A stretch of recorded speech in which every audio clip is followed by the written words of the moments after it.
Hey, good morning, everybody. Good morning, Lori, Susan, Jay, Gail. This is so as we welcome everybody into the room. Hey, Keisha and Giselle and Alicia. This is a fun call for me because you're my mom, and I don't know. So everybody, this is my Really? mom. Yeah, this is my Really? mother, the lady that birthed me. Um, and she's so as we go through here, I may call you Gail. I don't know. I may call you Mom. Um, No, don't call me Gail. okay, don't call you Gail. Okay, you guys. So I'm gonna probably call her Mom. But here's the deal.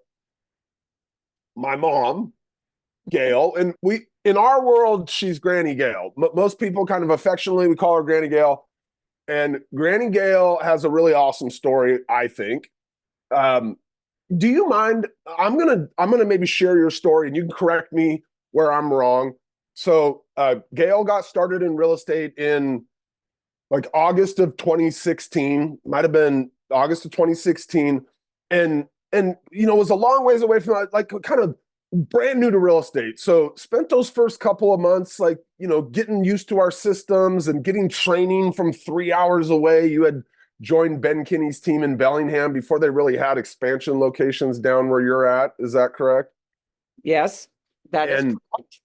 okay, so and then in 2017, your first calendar year in real estate. Now you sold a few houses in 2016 and put some stuff under contract. Evan. Six, okay, seven. So seven houses, those first few months kind of building the business up. And then in 2017, you closed 79 transactions. Is that right? Yeah. Yeah. I missed six because I didn't work my sphere. Yeah, we could tell that story in a little while. I got a cousin that I think sold a Yeah. bunch of rental properties Yeah. that but so 79 transactions in your first year in real estate. And first off, I just want to say to everybody I'm super proud of my mom. Like super proud of her. I don't have any question that mom, you would have been a 25 deal a year agent if you just walked in and you stumbled around to figure it out. Like you're super smart, you're hardworking, you dedicate a lot of time to your business. You would have done 25, but you tapped into Ben's kind of models and systems and really, I mean, had like a rookie of the year type of a year, right? I'm assuming in your office you were probably rookie of the year. I mean, that's an amazing first year in business. But I think you would go back and kind of give credit. You just hopped into a live webinar right there. You just lit yourself up on screen for all of our guests. Do me a favor. Thank you. I lost my train of thought there. um, oh, you kick-started that year with what around our world has kind of become a legendary December of 2016. In that you did what? What did you do in December of 2016 that around our parts has kind of become legendary? Well, it's a funny story because it happened because of the way Christmas and New Year's fell. And it really, to me, wasn't that much extra because the part of the story that nobody talks about is prior to that, I was doing a ton of open houses anyway. So in December of 2016, I did 26 open houses that December. But prior to that, from September clear to then, and after that, for about the first year and a half, close to 2 years that I was in business, I was doing 16 to 20 a month, every single month. Okay. Can you I'm gonna pull up a couple of slides here just to guide us here. And we're also, by the way, ladies and gentlemen, gonna go in and look at some of the tools that she used inside of Brivity to do this. Now, we were joking, Mom, before a couple of weeks ago as we were talking about doing this. You're like, okay, there's way more tools in there today than there was in 2016 when I was actually doing it. So are we going to talk about what I actually used, or are we going to talk about like some of the tools they could use today and a little bit of a combo, right? Like we'll definitely share some of the tools that we've built since then that Okay. folks can go in and use. But let's start by talking about just your mindset around this massive open house action. And you've been, let's just talk about open houses in general. Like, why? Like, why do you go out? Why today you still would do open houses? You have agents on your team, and that's a big part of what they're doing. In fact, Ben recently challenged a bunch of people in our world to go do 30 open houses in 30 days, and you have some people on your team that are taking that challenge right now. But like, why open houses? What's the mindset there around open houses? Then we'll talk about the mindset around massive open houses. Well, the mindset around open houses when I started was just because that's what Ben told me to do. Okay. Okay. So we had one of the reasons that I joined Ben when I decided to get into real estate was because he had a proven track record, first off. He didn't have as many, he wasn't at the level that he is now, but even then he had expansion. I think he was the first one to do expansion outside of his own state. And that had happened the fall before I joined. So I think Adelina came on board in the October, I believe, of 2015. And then the month before I actually joined, he brought on an Idaho team, a Denver team, a Napa Valley team, and whatever. And they were able to take the models that he had and duplicate them in other markets and with extreme success. So real quick, let me interrupt you, Gail. Mom, sorry, Laura. So Ben Kinney is Gail's business partner. She partners with him at their company Place, and Ben is the founder of Brivity. So Ben Kinney, you'll hear his name a whole bunch throughout, Laura, the rest of this here. So to catch you up, Ben Kinney's the founder of Brivity, and he's Gail's business partner in real estate. He's a real estate agent that has built a really massive business out of Bellingham, Washington, which is where our company Brivity is headquartered. Sorry, Gail. Okay, so okay. Ben had some models and systems that you were like, this is a guy, and one of those models was the idea of doing open houses. Yes. So he calls it he has a system called the lead gen wheel that he says if, me as an agent partnering with him, because I was in a partnership with Ben. Okay. So Ben didn't hire me to work for him. Okay. Same thing when we partner with our agents that we choose to partner with. You guys are probably all the same. They're not my agents. They're my partners. And he had what he calls a lead gen wheel around how to create a sustainable business. And it's part of it is my responsibility as the partner. And then part of it is his responsibility as my partner. And together, those two things, if you bring both of those sides of that wheel together and he's doing his part and I'm doing my part, it should lead to a success in real estate at a faster level than, from what I understand, somebody just kind of starting out on their own trying to figure it out. Open houses was part of that, one of those, part of the lead gen levers that I was responsible for, and Bob, I had committed to when I partnered with Ben. So right out of the gate, my mindset was, I partnered with this guy. This guy believes in me. This guy has the systems to make me successful, and I need to uphold my part of the bargain, which in our world was you better be doing 2 open houses a week. Okay, so 2 open houses a week is kind of our standard. Yes. And look, the left side of that, so we talk about that wheel as a left side and a right side, right? The left side is Gail, the agent who partnered with Ben's responsibility. She works her sphere, which we can talk about. She didn't maybe do fully in that first year, but there were some repercussions from that not everybody gets to feel, but you did. So the sphere is part of it. Open houses is a part of it. And then prospecting, like making like circle prospecting dials when you're going to do an open house, calling people and inviting them, just literally getting on and making 150 cold prospecting dials. And we would use a system like Mojo for that back in those days. So yes, that's your job. Work your sphere, open houses, and prospecting. And the reason that Ben, made open houses apart, and he tells this story from when he was early in his career, he's like, here, I'll ask you a question, Mom. And I know you have like a home office. So when you sit and work in your home office, do any buyers and sellers ever come and knock on your door and say, hey, Gail, can you take us out to see a house? No, they don't even No. come to the office usually. I mean, No, yeah. So you live at the end of this really long driveway, and nobody would ever think to walk down there and go, I bet there's a real estate agent down here. She could probably help me buy or sell a house. So when you're at your home office, nobody ever shows up on your door and knocks and says, hey, is there a real estate agent here to help me? When you just said, very, very rarely at our real estate office does somebody walk in, right? And if they do, there's 100 agents in there going, yeah, I can help you. I can help you. I can help you. Right. So very rarely when you're working from your real estate office. So Ben's philosophy way back when he got started was, I'm going to take my office on the road and I'm going to go put myself in a position where maybe a buyer or seller might walk in. And in our world, that's an open house, right? There's rarely another place you can go position yourself to literally like sit down and be in the path of potential buyers and sellers. Correct.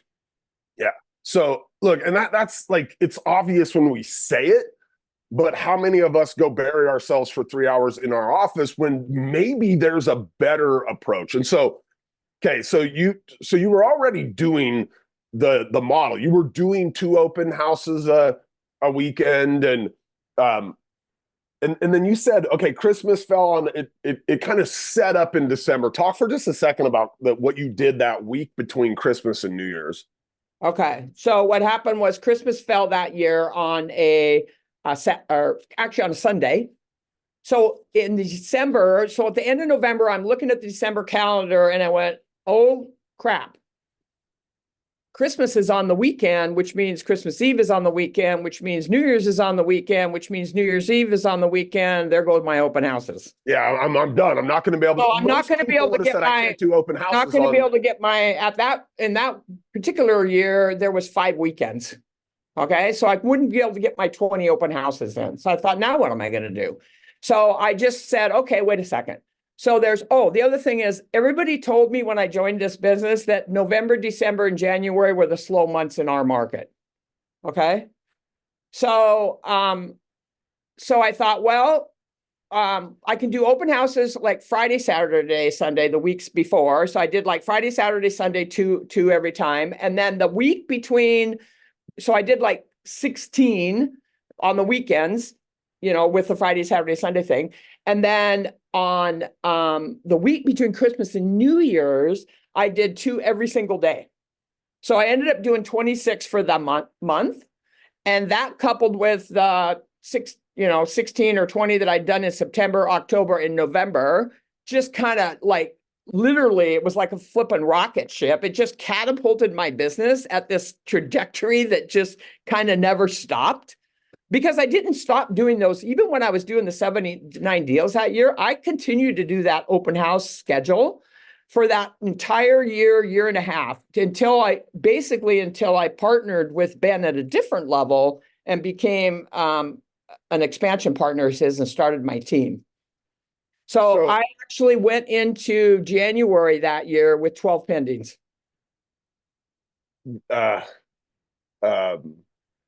Oh, and I got to the top of the list of Ben had this list at his office. You're on the top of it. I wanted to be at the top of, and they had like closed sales, pending, open houses, and calls. So I got to the top right away. I got to the top of 3 of the 4 categories. I've heard you. So when we talk about that lead gen model and the stuff on the agent, on the left side for the agent. By the way, the right side is internet leads, right? Because Ben's out there spending money. His business has earned the right to go spend money on leads that he gives to his partners. Leads from their listings. So Ben's team had a whole bunch of listings already. And then there's another bucket that's an other. And everybody's got different, like Ben gets referrals to Washington State because people go, oh, Ben Kinney, he works in Washington. I bet he knows somebody that could help my client in Olympia. And Ben would give you a referral if somebody was looking in Olympia, or he does radio and television ads, or there's a whole bunch of other ways that he brings value to his partners. So those 6 pieces of the wheel, the sphere, the open houses, the prospecting, and then the businesses side is the internet leads from the listings, and then other, right? Some teams have ISAs, they provide calls, all kinds of stuff that come into them as a team. And then he would divvy those out based on activity. Area and activity. Okay. So, and Ben talks about, like the model for open houses 2 a week. And he talks about if you do all the things, right, you can be an agent that does 24 to 30 deals a year. Like we've proven this. We know if you show up and you do the activities, but you didn't want to be a 24 to 30 deal a year agent. And I've heard you say, I looked at it and I said, well, if that's what the average agent does, I got to do more in order to get more, right? Like talk about that idea a little bit, even though it's pretty self-evident, So I think. the first month, well, first off, I'm not a salesperson. I don't come from a sales background. I come from a highly operational background. So the very first month, I did exactly what they told me to do, and I did exactly the amount. So the model was that you have to make 150 dials a day, and you have to do 2 open houses a week, and you're supposed to work your sphere. And so I did exactly what they told me. I did 2 open houses a week, and I did 150 dials a day. I didn't do 149. I didn't do 151. You remember, Bob, because you used to call me and say, how you doing? And I said, I hate this. But I kept doing it because I knew that it worked. So I just got better and better at my scripting. But at the end of that first month, there was and by the way, I got one thing under contract that first month. So, and the model is, if you do your part, you should be able to close 1 to 2 deals a month. I figured, if I'd continued doing that, I probably would have had 2 the next month, but I probably never would have got much more than that. And then with what we give you, you should be able to do 1 to 2. So you should be able to do 12 to 24 deals in a year if that's what you want to do and that fits your goals and your lifestyle and whatever. September 1st happened. I don't know what, something just clicked in my head. And all of a sudden, I realized that if I was going to do the minimum amount of activity, okay, because in my head, that was the minimum. You know what I mean? He said, you need to do this much. And I was doing just that much. If I'm going to do the minimum amount of activity, I'm going to get the minimum amount of results. And the minimum amount of results would be that 12 to 24. And I didn't want to be a 12 to 24 real estate agent. I wanted to basically kick butt. I wasn't planning to bring this up, and you can wave me off. But you had a why. So you had like 2 kind of sides to your why. Your husband, my stepdad, Grant, commercial fisherman, 30 years. Like you wanted him to be able to stop going up in the summer times and spending 3 months up in Alaska, like to be able to kind of take a step back there, right? And then you also had a goal to make sure that all of your grandkids could afford to go to college if that's the route that they chose to go after they graduated from school. So you had these 2 like kind of really large financial goals that are really like fundamental to who you are as a person that were driving some of that behavior, right? So yes, we don't have to dig into that too much other than to say, like, as I look around our world, Mom, the people I see that are really driving for something big have a really good understanding of why, right? Like when you were making the 150 dials and I was calling you in those early months and saying, how's it going? You're like, I freaking hate this. Like it sucks. I've never called people like this before.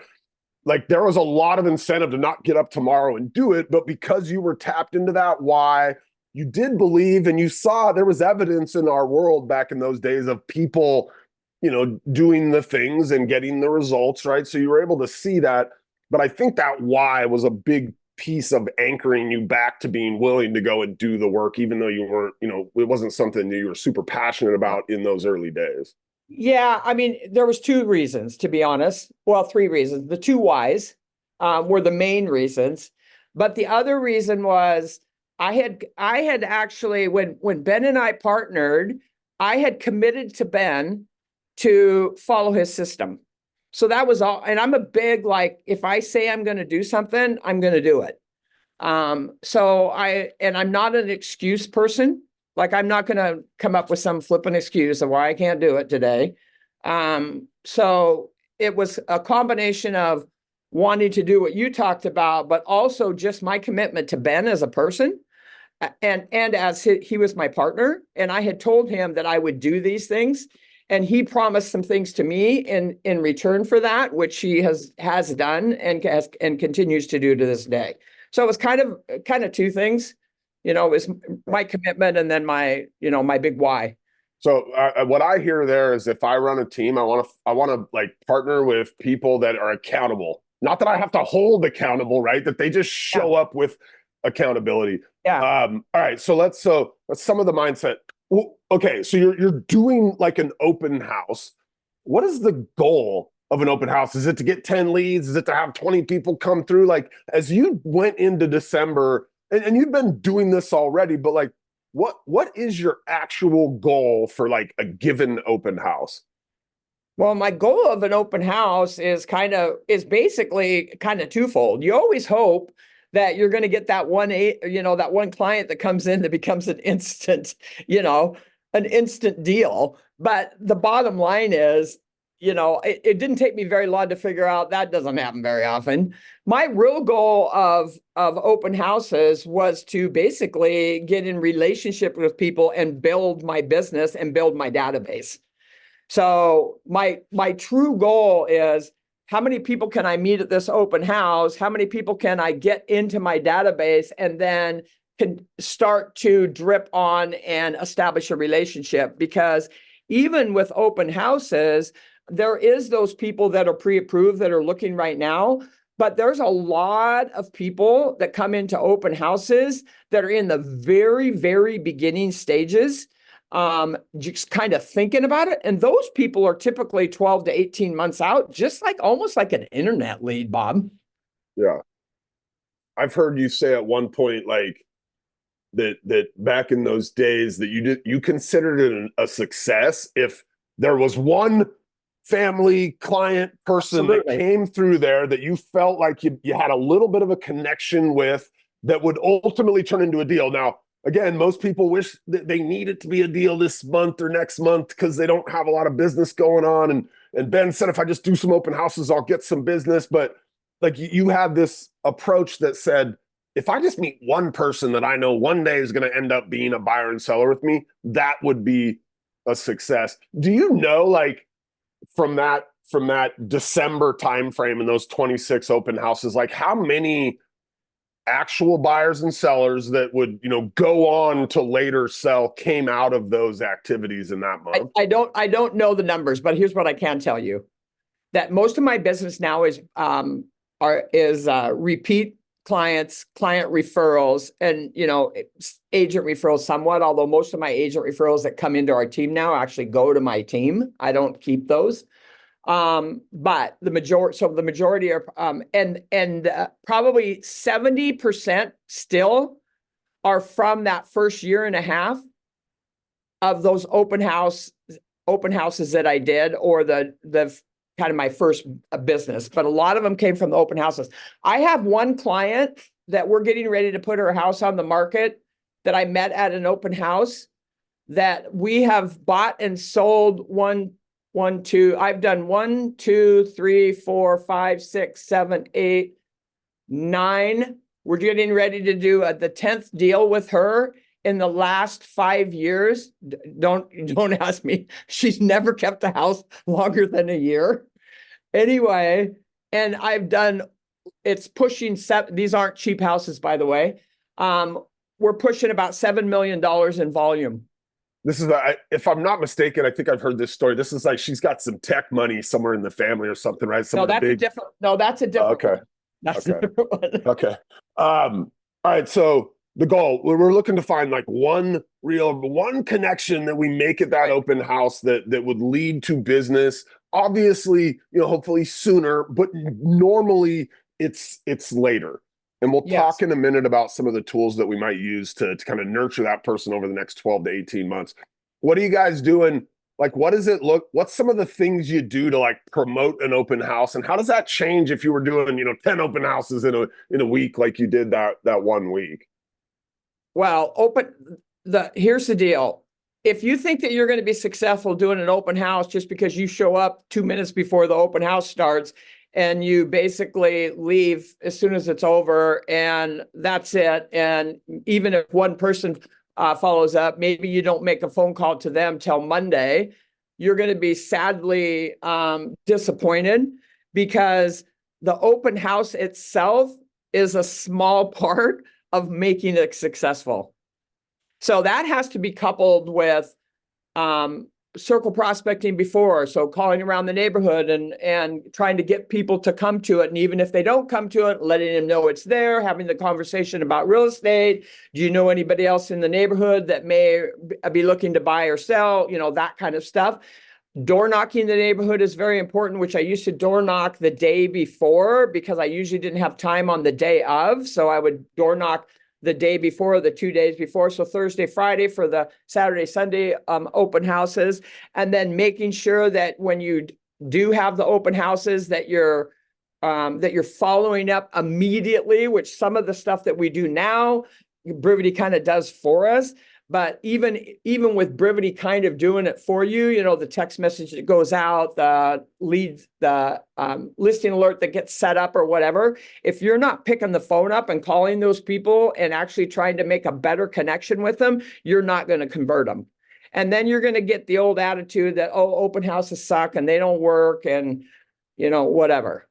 So there's a big hole. You can do it, you know, what I call minimum open house, or you can do a supercharged open house. And if you do the supercharged open house consistently, you're going to get much better results. The other thing is especially in the summertime or when the weather's even nice or whatever, and you're in a neighborhood and there's nobody in your open house, you know, go out in the front yard. I picked up sellers from just basically being out and chatting with the people out, you know, especially in the summertime, if they're out working in the yards.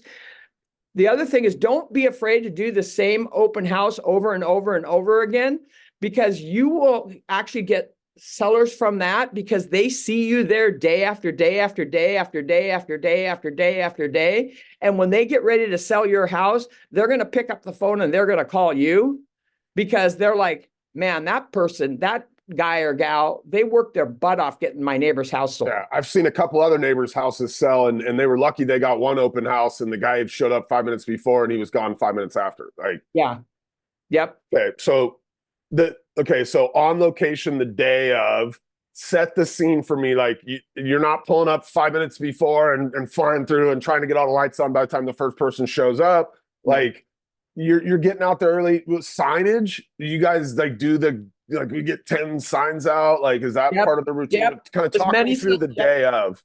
A lot. Yeah. You need to get your signs out early. So an hour early is probably the best. It takes a while to get all the signs out. Some people use sign companies to do that for them, which is great. But the signage is very, very, very important, and making sure there's lots of it out there. And here's the deal. You want to set an event. You want it to feel like it's an event. You know, it's not just, throw 4 or 5 signs, one at the corner, one at this corner, and one at the house. That's not going to do it. Okay.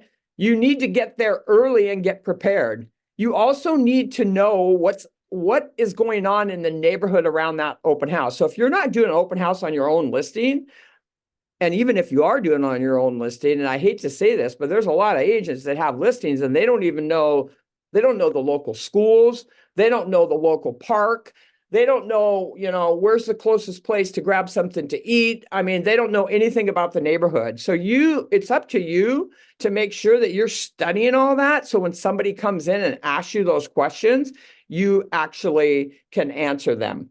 Accepting that you always want to keep, if you can, some little piece of information as in your pocket so that you can say, you know what?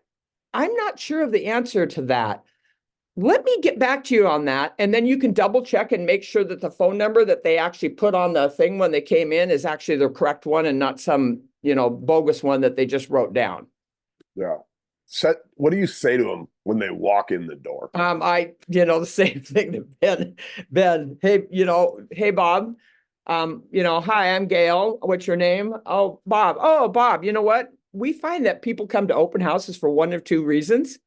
They're either looking to buy a house or they're curious about what their home's value is. Which one are you? It's a simple thing and it works every time. They'll tell you, I live in the neighborhood. I'm just poking around, or I mean, they'll literally in that case when you're like, can you identify yourself as one of these two types of people? Yes. If they're not one of those, right? They'll cough it up. Oh, actually, I'm here for my daughter. She was at work and she couldn't get away, and she needed me to come see the house for her. Like they'll tell you if you say, are you a buyer or you like live in the area and curious what your house is worth? They'll tell you. You just ask them which one they are. I'm gonna back out of here really quick. I'm gonna show people how easy it is to create the place then that you ask them to sign in. So I've heard you say before that you've turned somebody away who wouldn't sign in at an open house. You're really kind of strict about the idea that you're protecting your seller's interests. We have people, random strangers walking through their house, and we need to know who you are. And so you ask people to sign in at your open house. And I'm not even sure if we had these tools, honestly, back when you were doing this. I know you've used these tools because you've continued over your career to do open houses, but if we have a house that we're holding open, so let's say it's this house right here, all we got to do on our website is pull this house up, do this little magic trick /open house, and we can essentially create a landing page that looks like this. So this is one of your guys' listings. I think one of your agents had this open this last weekend. Highly likely she had this form set up for somebody to be able to come in and sign up. Now, I know originally at one point, you guys used to have like an iPad stand, and sometimes if you were doing it in like Parkland, Washington, you'd have to lock the iPad stand on the table or something. But like people would come in and you say, hey, do us a favor. Can you please check in on the iPad? Today, we've got a tool where if this was the form that we wanted somebody to fill out, we can pop in here to our Brivity marketer tool. So this is if you have the Brivity platform, you've got Brivity marketer, and one of the designs in here that can easily be created is these open house QR code sign-in sheets. So I come in here and say, I want to do an open house sign-in sheet. We say, okay, well, when somebody shoots the QR code, where do you want them to go? And I go, I just want them to go to that open house form that I'd built in there, right? And we come in here and say, okay, what was the address of that property again? I forgot already. So 1016 South Pearl. So I come up here and I'm like, this property is going to be 1016 South Pearl, like that. Create my print media. Boom. I've got a document here in just a couple of seconds that I can use to print this out. This QR code.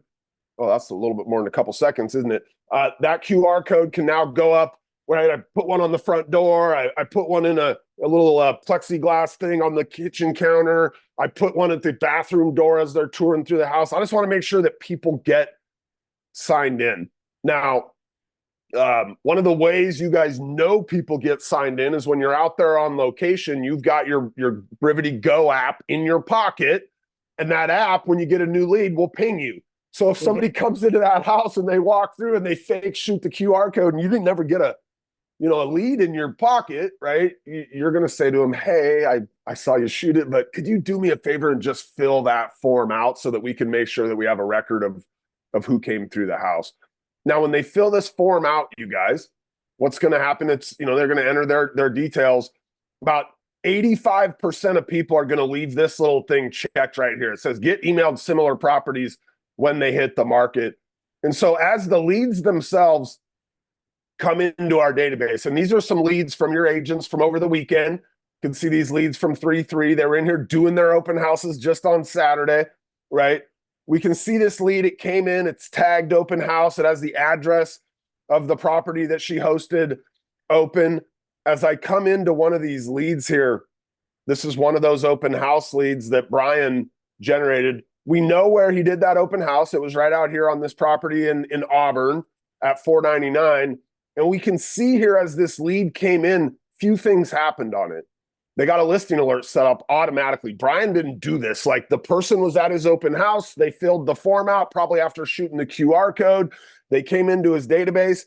Boom. They start getting properties right. Or, that property was listed at 500,000. So we're sending them properties from 400 to 600,000. The little algorithm just goes out and finds a good range in that city. Right. So they're going to get listings now sent to them. An auto plan kicked off on them. right? There's some steps in here. There's probably some communication that happens. This happens 2 hours after they register. So 2 hours after they register, that first text goes out to them. They've now left the house, right? There's an email that goes. There's a task for Brian to get in there the next day and make sure their listing alert's set up or see if it needs to be adjusted. A task for him to make a phone call to these people. So essentially, you talked about, it's not just the open house. It's that pre-work we do to get more people there. It's that post work we do to follow up with them.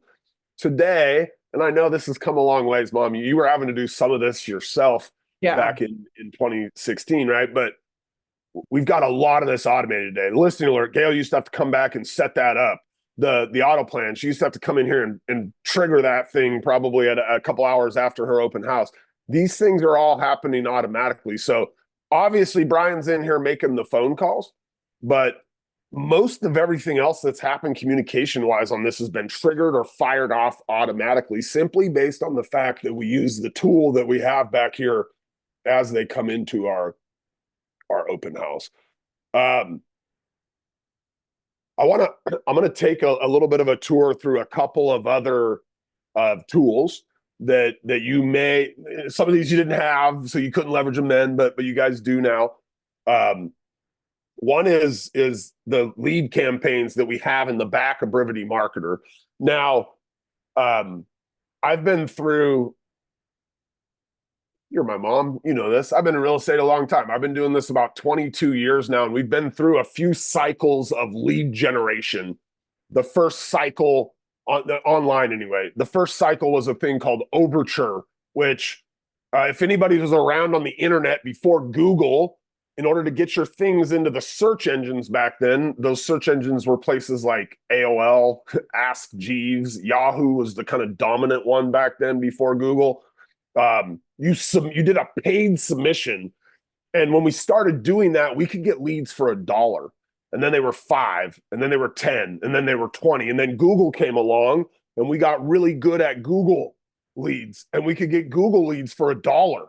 When them Overture leads were $20, the Google ones were $1, and then the Google ones were $3, and then they were $5, and then they were 10, and they're 20, and now in some of your markets, a Google buyer lead PPC is $38 or $53, or Facebook's the third cycle of this. When they started Facebook lead programs a couple of years ago, they were $1, and then they were $3.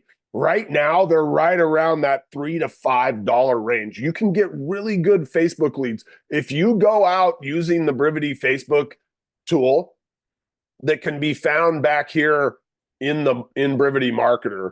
Back here in Brivity Marketer, we've got this really easy tool that you can go in and create digital ads, including like an open house ad. I'm telling you guys right now, if you have in your market an open house in the first-time homebuyer price point, like that $499 house that Brian held open this weekend in Auburn, that's a first-time homebuyer price point in Auburn. It might be creeping into a move-up price point in Auburn, but if you have homes in a first-time buyer price point or that first move-up price point in your market, you can generate a whole bunch of leads by running an open house advertising campaign. Now, I'm not suggesting these are going to be all people that show up and actually physically come to your open house, but we can get them to raise their hand and get exposure for that open house, but also generate leads for our database using open houses, especially in the first time and the second time home buyer price point. At even on the high end at $5, you go out and spend $100, like you can get 20 leads, around your open house by promoting that thing a couple of days in advance. So that's one of the tools. Gail didn't have that tool. Mom didn't have that tool at her disposal back when we were doing it. This is another tool that today you guys use, but you did not have back then. It's this idea of reverse prospecting your database. So I'm going to show us. Let's work from that listing that we had that we were looking at earlier, the one you guys have down in Centralia on Pearl Street. And so what I can do in Brivity is I can come in here to this search listings functionality. I can pull my property up. So 116 South Pearl Street. We could pull up the one Brian was at if we wanted. We just type the address of that property in here. I've got Pearl Street here. It shows me everybody inside of my database that's looked at a property similar to the one that I have listed. So let's come over here right now. So there's 11 matches. So what this is doing is it's going into Gail's database. It's looking at everybody who's looked at a property in Centralia in a price point around where they have theirs listed. But I'm going to make a suggestion here, and I know Gail's team does this, Mom's team does this. We're going to come over here to the filter now, and I'm going to say, look, okay, that's who's looked at a house in Centralia. But I know there's a couple of towns around Centralia. So I'm going to come in here and I'm going to say, let me add a couple of other towns here. Let me add Chehalis, because I know that's a town right next door. Let me add Rochester, because that's up just a little bit north of that area. And I'm going to add Tenino, because that's another city that people might be looking in. It's a little bit north of Centralia there. Now I had 11 before, but now when I add a couple of neighboring cities around, look, somebody looking in Chehalis is just as likely to buy in Centralia, right? Somebody looking in Tenino is just as likely to buy. So now I went from 11 to 50. Now I got 50 people in my database. Now, some of these people were looking years ago. Some of them were just looking yesterday, right? When I come in here and put this in order by last visit, Gail could get in here and see all these people in her database that are looking at properties similar to the one that they have listed that they're going to go hold an open house on this weekend. Why wouldn't they call and invite some of these people to come out maybe and join them at the open house, maybe get out there a day before, have a private showing on Friday afternoon? And the cool thing is 50, it's funny that number's 50 right there, because Gail knows she can come in here and do all on page and hit call right here. And she can just hit start and go into a dialer session that will call through these people one after the next, where she's ready with her script, letting them know, hey, Carrie, I know that you've been looking at properties recently in the South Puget Sound area, and we have a brand new listing that just hit the market in Centralia. We're going to be hosting it open this weekend. Are you interested? Can I send you some information about the listing? This is a great tool. Like, the other thing she could do is she could come in here and share this listing. She could just send it to all those people, right? In one click, she could get this listing out. She could let them know they're hosting an open house on Saturday. She could tell them if they'd like to schedule a private tour the night before, the afternoon before. She's got 2 open slots left still for that private tour on Friday. Look, a lot of you guys, Gail, I think you included, if we put a house on the market right now and it's priced appropriately, we're still getting activity. We're still getting offers. We don't necessarily need to go find a buyer for our listings. Now, that being said, in 2024, I don't know what they're predicting right now. In 2023, you guys, we did 3.9 million home sales across the United States. In an average year, we do 5.5 million. We were down from a peak of 6.2 million homes. 6.2 to 3.9 million is a reduction of like 35% of the business went away. Off of the peak, we're down like 28%. If Gail's team wants to do the same business they did 2 years ago in this market, where the market has a 25% reduction, they don't need to sell their own listings, but it'd be really cool if we could find a buyer for some of our own listings. Right, Mom? It'd be really cool. We don't need to. Yeah. Somebody's probably going to buy that house in Centralia, right? If it's priced right. But it'd be awesome if we went out and found the buyer. So I know a lot of our partners, a lot of the Ben's partners, we're out there doing this type of activity, trying to find somebody who might be a buyer on the other side of our listing. What other tools do I have in here? I forget what I even put together in here. There it is, the Brivity dialer. Now, you guys, today, you have a team. You've got agents running their own open houses. You've got operations staff. You got VAs. Talk for a second about how you guys use these open house transaction plans to kind of keep everybody in tune with what their job is to get ready, or even on the day of. You talking to me? I don't know. Is there anybody else on here? Yeah, I'm talking to you. Oh, okay. Well, the auto plans are, I mean, they're like the sliced cheese on a sandwich, I'll tell you, because they actually keep everybody, organized. They keep people on track on what they're supposed to do. They help with follow-up. basically, when you apply that auto plan, it kind of just takes off all the worry off of even the agent that it's on their client, because it's gonna basically lay out, this is what you need to do to help convert that client. Yeah. It's also, when we use them on transactions, going to lay out for everybody on the team, like, what are your jobs, right? Like, the one agent's job is to go circle prospect that thing on Thursday, and the admin's job is to get the QR code ready for Brendan to go out and have it at the house. And everybody on the team and today, you're not doing it all like you were probably back then, right? You've got it divides up, and you've got, it divides up the workload, basically, and it's a way to leverage out the team, so that one person's not having to do it all. And then that just gets overwhelming. And you know what happens when we get overwhelmed? We freeze and then we don't do anything. Yeah. So the other thing that these transaction auto plans do is they let your seller know that you guys are out there doing an open house for them, right? We can set these things up so the seller can see all that activity that we put into hosting that open house, if we decide to showcase that stuff to them as we build that open house plan out. You know, that actually brings up another point of that, which is one of the coolest things about these transactions and the auto plans and a marketer. So, which bears talking about here. I know it's probably a little bit off track, but when you have a transaction in there and you've got an auto plan running and you're using the marketer to do your flyers instead of Canva, for example, anything that you do in there, there's a spot in there where the Mr. Seller can, or the buyer, whatever, they can go in there and they can see everything that you've done. So it actually kind of increases your value to them. They can see that you just didn't, put it on the MLS, put a post in the ground and pray that it's sold. Yeah. Yeah. That's huge, right? That's what the genesis of us building software in our real estate business from way back in the very beginning was Ben's desire to be able to showcase to buyers and sellers the value that his team provided. Like, we literally built the transaction piece of Brivity first, the idea of a portal that a consumer could go to see what is this team doing.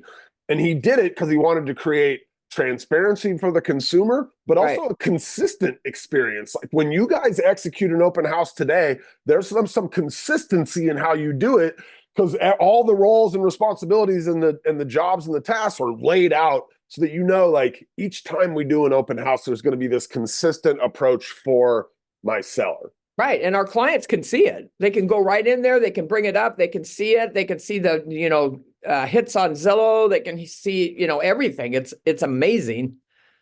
A lot of people don't realize that even sits back there and what the client is seeing. If you, Kevin, I know you're here in the background, my friend, can you do me a favor? So you guys recently, Kevin Weber, one of our just amazing trainers, coaches, he's a real estate agent. He sells real estate down in Austin, Texas. He created a course that you can take in Brivity that's like the open house course end to end. There's tools that we didn't talk about today that you can leverage. Here it is. So that open house course, Kevin just put it in the chat. We have a learning management system at Brivity now. It's this on-demand course where you can go take, and it's going to walk you through end to end how you might use Brivity on an open house. And Gail, I know your team is using a lot more of the tools than we've even talked about today. You guys have Quickly out on location. That's another tool that we can leverage. I mean, any time of day, but Brivity Marketer, we kind of went in here and showcased some of the different, we didn't even dive all the way in here. There's social media stuff that you guys can do in here if we're going to go out and promote the open house on the socials. There's videos we can create out of here. We obviously talked about the digital ads. There's direct mail. I don't know that you guys, send direct mail when you do an open house, but if they wanted to, they could. Tons of beautiful designs and collateral in here. And this is all hooked into the MLS, right? You guys saw me go in here and pull that one property in and show you how easy it is to make an open house flyer here. Let's just say I come in here and I'm like, I want to do this design right here. I just go and find the property. What was it? 1016 was that? Yeah, look at that. Yep. Boom, create print media. Bang, I've got a flyer that I can print out to take to my open house. this weekend if I wanted, right? If I wanted to swap Gail out for Brendan or somebody, I could easily do that. If I wanted to swap, well, we don't need 3 pictures of the front of the house there, right? So let's jump in here really fast. And because this is coming out of the MLS, I got all the MLS photos right here to be able to easily go in there and say, all right, I don't want 3 pictures of the front of the house. Let me get one picture of this beautiful kitchen they've got. I'll drag that one right over there like that. Let me get a picture of, the master bedroom or the backyard or whatever, right? I just come in here, I drag my photos in that I want to showcase, boom, save that thing, go print it off. Off I go to my open house. So tons of awesome collateral inside of Brivity Market. I think that was the last thing that I was going to show to you guys. Gail, Mom, I'm super proud of you. I just still, all these years later, you continue to just like kick butt and you're willing to show up for things like this and share some of the things that you've learned over time. Here, it looks like there's a question for Gail. So before we get out of here. I just answered it. She asked about how the 150 dials. So we used a Mojo dialer system. There's all kinds of dialer systems besides Bob probably knows them all. But now actually my team mainly uses the Brivity dialer. Okay, Gail. So Gisela says, how like maybe with this like role play through somebody that doesn't want to sign in. Like she said, I notice a lot of people say things like, no, thanks, we have an agent, just wanted to take a quick look. Like, what do you do in that scenario?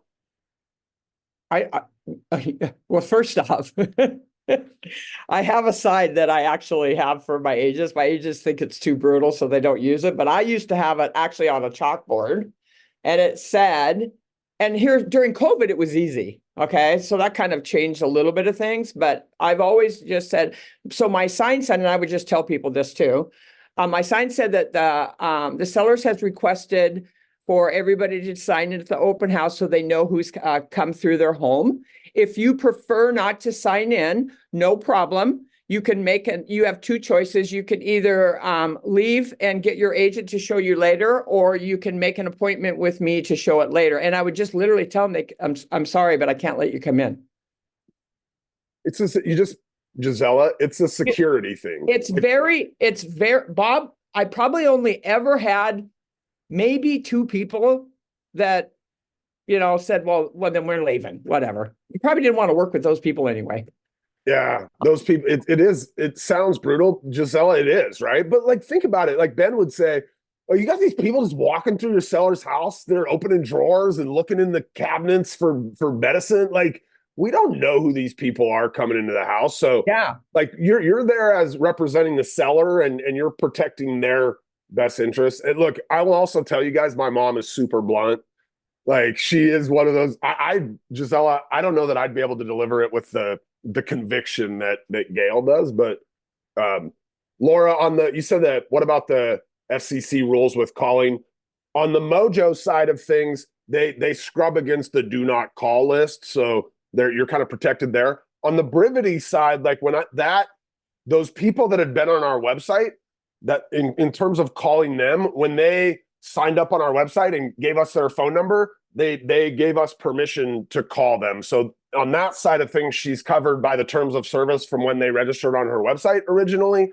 And then on the Mojo side of things, they will scrub against the do not call list. All right, you guys, we're like close to the top of the hour. Gail, are you going to go listen to Chris and Brendan talk here at 11 o'clock? So we have a happy hour for Brivity where we're going to do kind of an open forum where you guys can learn about, ask questions about Brivity. Brendan Bouchard and Chris Suarez have a call at 11 o'clock that's going to blow your mind. You guys could go on Chris Suarez's Facebook and find the link for that if you want. All right, Mom. Okay. Thanks a lot for doing this. I really appreciate it. I know you've been you probably time to get back to your lead gen activities after you go listen to Chris and Brendan, but I really appreciate it. I love you. Love you too. We'll talk to you later. Okay. Bye. Thanks, everybody. You guys have a great afternoon. We'll see you next week. Bye.